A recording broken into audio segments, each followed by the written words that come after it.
A segunda atividade da aula do Estatuto da Criança e do Adolescente será assistir ao vídeo sobre a redução da maioridade penal, onde o autor discorre sobre os pós e contras, e escolher um aspecto contra e um a favor, discutido durante o vídeo, e discorrer sobre eles, no mínimo de 30 linhas. Boa atividade! Falaremos de maioridade penal, redução da maioridade penal no Brasil e questões de menores, lei, conflito e crime.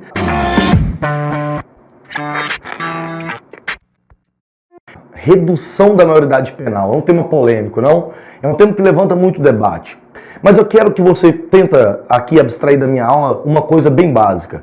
Nós aqui não estamos preocupados em fazer necessariamente um posicionamento a respeito de é necessário reduzir ou não é necessário reduzir. A questão não é essa. Vamos primeiro compreender complexamente o problema. Creio eu muito que quando a gente pensa em conhecimento sociológico é preciso entender a realidade de maneira mais complexa possível. Então, antes de a gente tomar uma certa posição, vamos entender o que se trata essa realidade do Brasil especificamente. Primeiro ponto básico e fundamental. Quando nós falamos a respeito de menores, crianças, adolescentes no Brasil, nós estamos falando especificamente de algo que está dentro e protegido pelo Estatuto da Criança e do Adolescente. O ECA, assim conhecido, foi publicado em julho de 1990. Está aí, chegando na sua terceira grande década, de produção, de aplicação, de muito problema, de muita falta até mesmo de aplicação e até compreender ele se ele realmente é efetivo. Mas uma coisa importante, o ECA tenta determinar como é que um conceito baseado em cronologia, então é uma ideia de respectiva cronologia, está relacionado à punição de menores. Por exemplo, o Brasil adota um sistema de punição, uma ideia de medida socioeducativa para menores que estão em desagravo com a lei ou menores que estão em conflito com a lei. Esses menores são reconhecidos no Brasil como pessoas que são inimputáveis, protegidos. Mas antes de entrar nesses conceitos, eu estou te dando esse preâmbulo, eu vou aprofundar, mas você só imagina comigo. Quando nós falamos do Estatuto da Criança e do Adolescente, que ele já tem agora quase 30 anos de aplicação, ele está relacionado a uma ideia de conceito cronológico. O que é esse princípio cronológico? Está ligado à idade, à quantidade, a algo numérico. Não é necessariamente alguma coisa vinculada à mera questão de racionalidade. Pensa-se que, atingindo os 18 anos de idade, o indivíduo tem, então, racionalidade. No entanto, será que esse realmente é um conceito aplicável? Porque quando pensamos a respeito de quem é punível no Brasil em condição de menoridade, nós estamos falando de até pessoas que têm os seus 17 anos completos. Isso significa o quê? Que se você ainda não completou 18 anos de idade, você pode estar sendo punido, dentro, inclusive, dos princípios da nossa lei, mas baseados em uma medida especial. Nós temos uma regulação especial quando se trata das questões dos menores em desagravo com a lei. Está compreendendo? Pensamos em outra coisa agora aqui. Se a lei é baseada, então, nesse princípio de racionalidade, de que o indivíduo, quando completa os 18 anos de idade, ele então atinge essa racionalidade e quando tem antes de 18 não tem, isso significa que é necessário ter uma regulação bastante específica que trate exatamente dos problemas dessa juventude. O Brasil é, sem dúvida, um país que tem inúmeros problemas relacionados à juventude. O Brasil é um país que tem, além da juventude, uma criminalidade extremamente violenta. E é pensando nisso que eu imaginei essa aula que nós vamos aprofundar a partir de agora. Essa introdução é só para você pensar que quando se trata de legislação específica, nós temos aos menores de idade uma regulação especial, que é o ECA. Vou dar outro exemplo aqui rápido para você imaginar. Nós temos uma regulação especial para as pessoas que têm deficiência. Pessoas com deficiência, conceito PCD. Eles têm, por exemplo, um estatuto da pessoa com deficiência. Você está entendendo? Que nós temos, então, quando temos categorias específicas de certas jovens, idades, questões de gênero, questões até mesmo de aparência, nós temos regulações basicamente específicas, ok? Crimes cometidos por menores. Qual o nome que nós damos para isso? Atos infracionais. Nós não estamos falando necessariamente de crime para pessoas que são maiores de idade. São atos baseados em infrações. E esse conceito está relacionado a uma ideia pedagógica da punição. Esses menores que estão em conflito com a lei também são conhecidos como menores infratores, porque se cometem atos infracionais, menores infratores.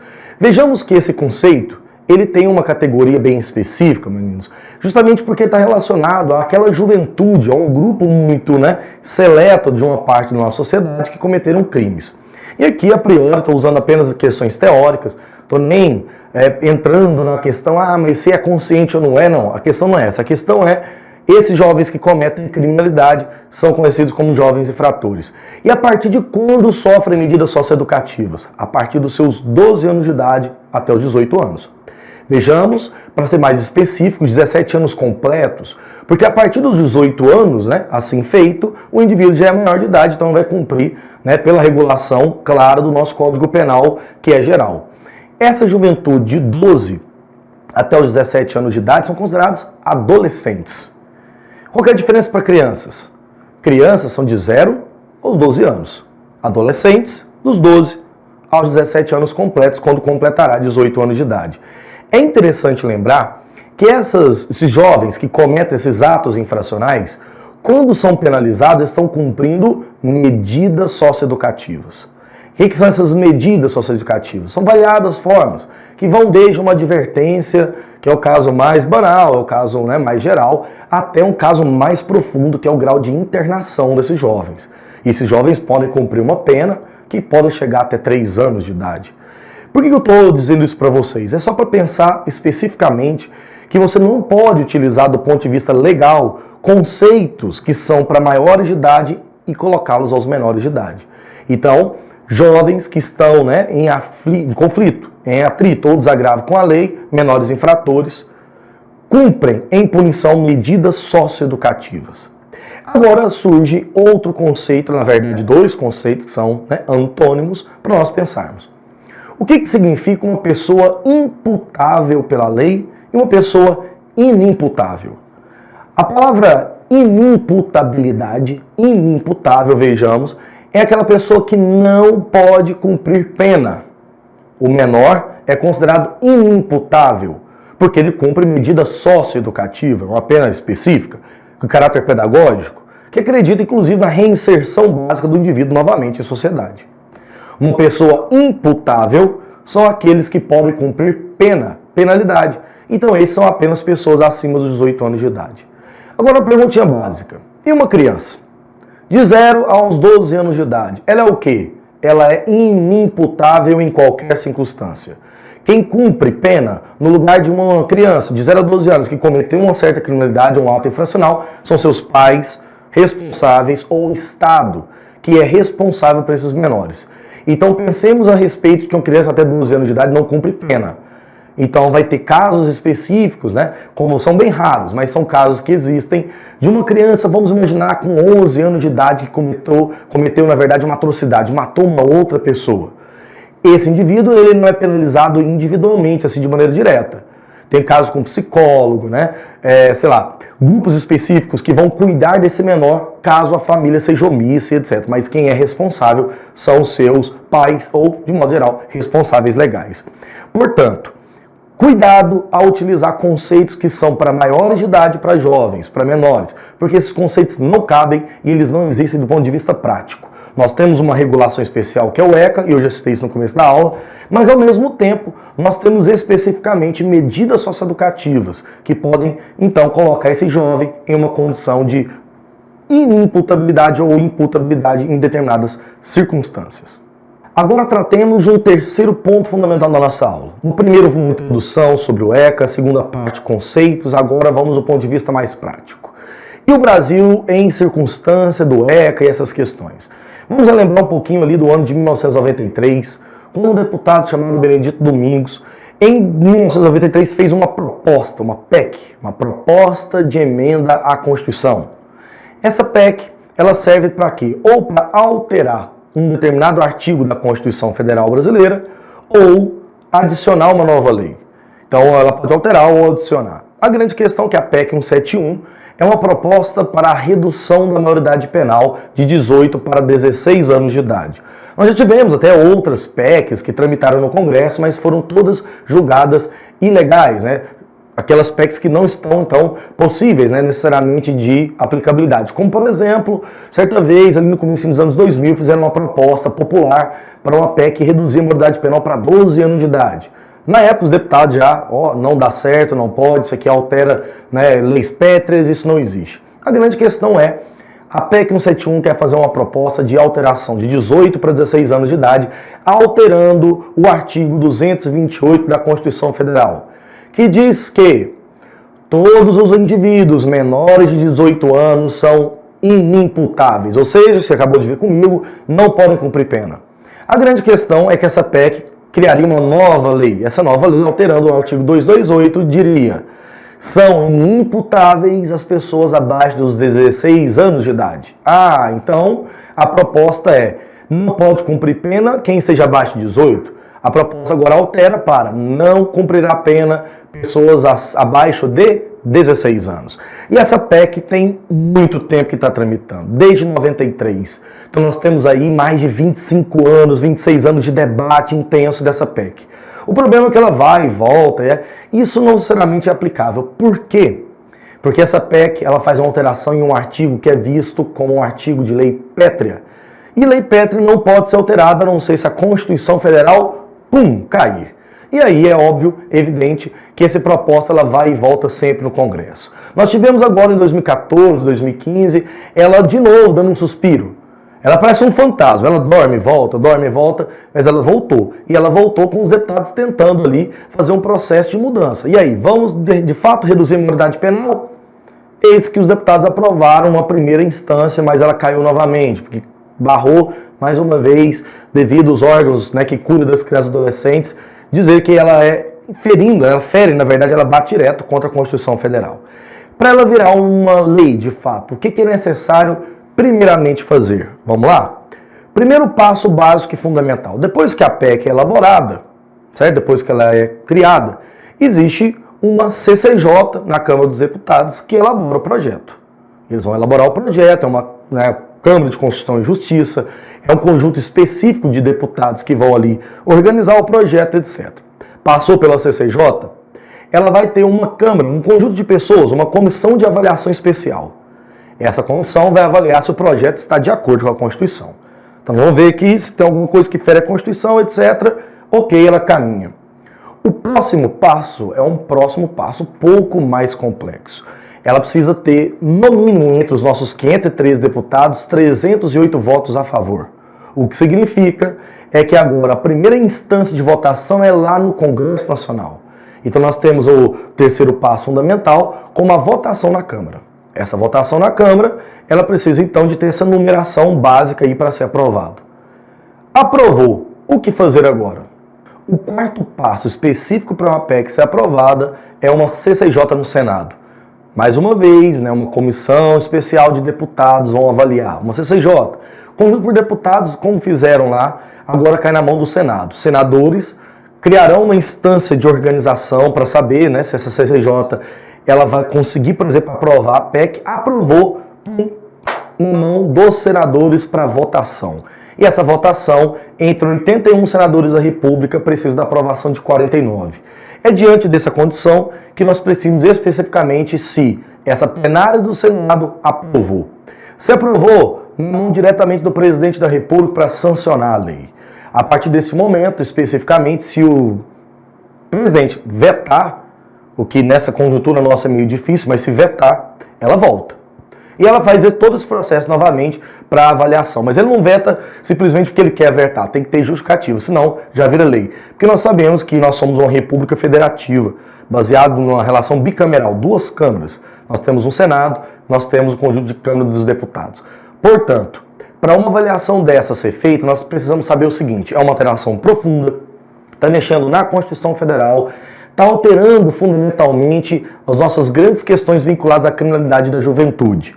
A grande pergunta agora é um lance mais polêmico. E aí, ser a favor ou contra a redução da maioridade penal? Vou colocar aqui agora argumentos a favor, argumentos contra o processo de redução da maioridade penal, para a gente pensar se realmente é necessário, isso é, de fato, uma medida aplicável que vai garantir resultado, vai ter resultado? Vamos pensar nisso? Moçada, peguemos agora aos chamados argumentos contra. Comecemos pelos argumentos contra. A primeira pergunta que se faria é: reduzir a maioridade penal reduzirá os crimes? Por que essa questão? Porque se nós reduzirmos de 18 aos 16 anos de idade, também não reduziria, mais uma vez, daqui a alguns anos, para 14 anos de idade, para 12 anos de idade? A pergunta seria, atacaria a fonte, o motivo que leva o jovem a cometer criminalidade? Reduzir seria a melhor solução? Aqueles que são contra o processo vão dizer não. Na verdade, nós estamos apenas reduzindo, nós estamos aumentando, pensa você matematicamente, apenas daquele círculo concêntrico, né? Você tem um círculo tal, só tem pessoas de 18, por fora do círculo 16. Agora nós vamos aumentar o círculo de quem pode ser punível. Por quê? Falta políticas públicas para a juventude. E é justamente por esse motivo que quem é contra a redução da maioridade penal vai dizer a nossa juventude, a juventude pobre, periférica, essa que comete crime. Porque em todos os dados estatísticos mostram, não é a juventude necessariamente rica, branca, que comete criminalidade. A que comete o grande crime, esse crime mais econômico, está a juventude pobre. Tem políticas públicas? Tem processo de prevenção à criminalidade? Terceiro argumento, prevenir é melhor que combater. É até mesmo mais seguro e até mais econômico. Criar medidas que comecem desde a escola, das escolas públicas, básicas, e vai caminhando a processo de trabalho com essa juventude, para uma juventude que é tratada com dignidade e não necessariamente com repressão, seria melhor do que o combate a essa juventude. E quarto argumento, nós temos uma crise carcerária assustadora. É aqui que eu vou indicar para vocês, por exemplo, que nós gravamos 3 grandes aulas aqui a respeito sobre o problema carcerário, que vocês vão encontrar aqui no nosso canal, e evidentemente vocês vão ver isso. Nós temos um número enorme e dados atualizados de 2019. Já atingimos a cifra de 815 mil pessoas presas no Brasil, consolidada na terceira maior população carcerária do mundo. Reduzir a maioridade penal não aumentaria ainda mais esse problema? Não cresceria ainda mais as facções que precisam e gostam de as cadeias lotadas, justamente para organizar mais massa de manobra para a criminalidade? Esses aqui são 4 argumentos, bem tranquilos, estou colocando contra. E os argumentos de quem é favorável à redução da maioridade penal?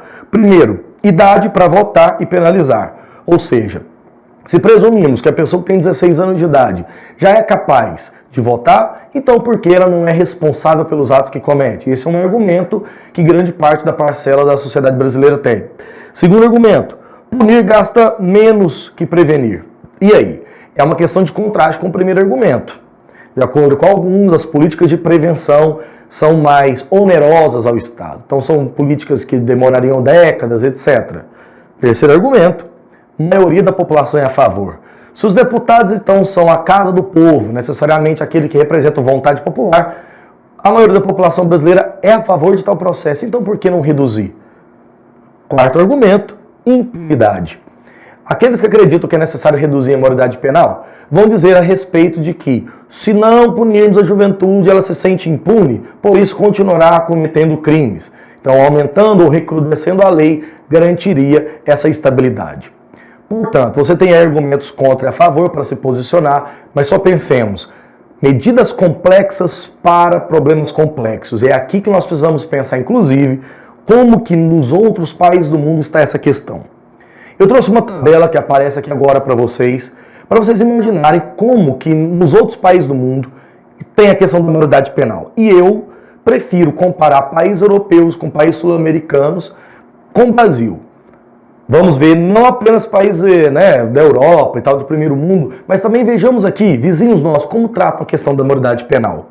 Olha a Alemanha, responsabilidade penal juvenil. No Brasil começa com 12 anos, lembra? Na Alemanha com 14 e responsabilidade penal de adultos, certos crimes 18, alguns crimes apenas aos 21 anos de idade. Então, está aí mais ou menos na média do Brasil. No entanto, alguns crimes na Alemanha, crimes considerados menos graves, etc., apenas aos 21 anos de idade. Na Argentina, nosso país vizinho aqui, 16 anos de idade, responsabilidade juvenil e 18 anos, no mesmo caso do Brasil, para adultos. Pegamos agora um caso específico da Bolívia. Na Bolívia também 12 anos e 16, 18 e 21 anos em casos específicos. O Brasil está aqui embaixo com 12 e 18 anos. Agora vamos fazer uma comparação com um país que geralmente as pessoas adoram fazer. Vamos lá nos Estados Unidos. Nos Estados Unidos, responsabilidade penal juvenil começa com 10 anos de idade para crimes considerados graves. E no caso, para adultos, começaria com 12 até 16 anos em algumas províncias. Eis a diferença. Em algumas localidades dos Estados Unidos, a punição ela é mais para jovens, especificamente, em outras localidades, para os 16 anos de idade, que é o teto máximo. Agora pegamos um país que muita gente também adora, que é o Japão. E o Japão, mas o Japão é um país que investe na educação. Não seria por esse motivo também que a grande parte da juventude não está cometendo crime? Porque, veja, apenas com 14 anos de idade e 21 anos de idade, responsabilidade penal para adultos. Portanto, se nós notarmos aqui de modo geral, em todos os países que eu coloquei aqui para vocês, nós vamos ver que se reduzir para 16 anos de idade, o Brasil estaria caminhando em retrocesso a esses outros países. Os outros países não necessariamente trataram da sua juventude que comete crime com punição ou mais punição. Pensaram outras políticas. Esse é um caso específico, inclusive, do Uruguai, que começa as punições com 13 e 18 anos e é um país que trata especificamente dessa juventude com maneira muito mais cuidadosa que nós. Políticas públicas sérias para tratar de um assunto social bastante complexo, que é este, dessa juventude que infelizmente está em desagravo com a lei.